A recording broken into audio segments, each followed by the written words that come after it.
Hello everyone and welcome to our Palworld Survival Guide. We are talking electric organs today and where to get them. Mostly because once you start to reach about level 22, that's when you're kind of running into the things where you start to need these electric organs. You're kind of getting past the Stone Age, if you will, into some actual electric age and having electric structures and all that. And you're going to need electric organs for them. So there are about like five-ish pals that drop these organs. The very first is Sparkit, who's right over here running around. And that tends to be kind of like one of the first pals that's very accessible in getting electric organs. Like they can hit pretty hard when you're like beginner levels, but they're way easier than like, you know, some of these other guys that I'm about to shout out here. So, you know, if you're at the beginning of the game or you just want an easy time getting electric organs, go for Sparkit because he does drop it. Now beyond Sparkit, once you have a more, I guess, stronger pal team at your back, you can go after Dazzy and Grisbolt, Rayhound, and Univolt. All of those also drop electric organs. And the more kind of like, I guess, harder the pal is, the more powerful they are. They tend to drop more electric organs than like Sparkit. You might get one or two out of Sparkit, but like with like Grisbolt, for example, or even Rayhound, they tend to drop them a little bit in higher numbers. So if you want to, like, if you have the party who can support you in going after electric types, then I would say maybe try to focus on those guys because you'll just get, you know, more bang for your buck.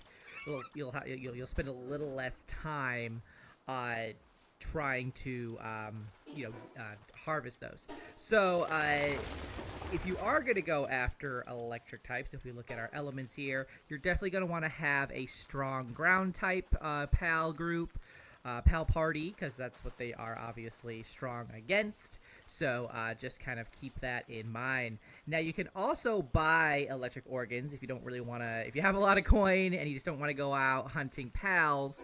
One of those is the merchant here at the small settlement. He sells them. There's also a wandering merchant who sometimes comes to your base, or sometimes they're out in the world. He sometimes also has electric organs for sale, so you can buy them from them. And actually, if we run over there, we can see how much they sell for. I think it's about 100 coin or so, something very close to that. But let's just go quick check so I'm not giving false numbers.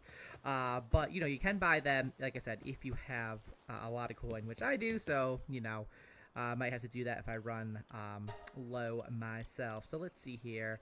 So it's 200 coins, there we go, to buy electric organs. So if you have that, you can always, you know, get them from there. Now, you might be wondering, okay, why should I start stocking up on electric organs? And that's really because they are going to be used in quite a few structures and crafting recipes. Obviously, for electric pals, a lot of their gear requires electric organs. So if you have a party, or you're going to have a party with electric types, which you likely most will for certain types of battles, right? Having those on hand to make their gear could be, you know, very helpful, so that you can actually use their partner skills out in battle. And besides that, once you kind of, like I said, get to about level 22, that's when we start to really kind of get like the first things that require electric organs outside of pal gear. Like the first, for example, is the stun baton.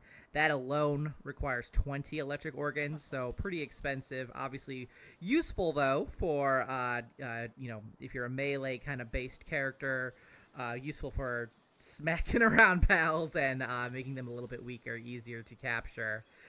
Which is very helpful, obviously.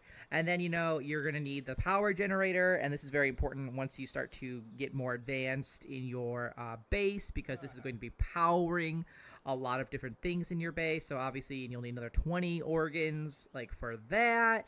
And then you have a bunch of like lamps that eventually become unlocked to you. Like right here, for example, this is just like a very simple lamp which only needs 3, but there's like a lot of other lamps down the line that also require electric organs. Then you have the shock grenades. You have a lot of these kind of weapons that require it. This one only requires one, but obviously there's just one shock grenade. If you want to have quite a few, you're going to need to be making quite a few, which means you'll need, more organs for that. Same with the mine here as well, if you like to use mines.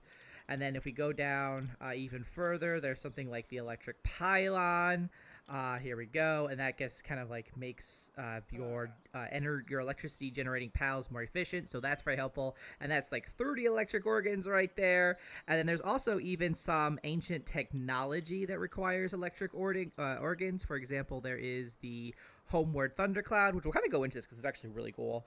That lets you transport home without the use of fast travel little station thingies, and that's 5 electric organs. So, and it's consumable, so you'll probably have to make a few of these. We'll know more once we actually make this and play around with it. But so you can see that you're gonna need these organs for a lot of things, whether they're consumables or whether they're structures. So so if you're in need of them, you can buy them, or you can go hunt down those pals.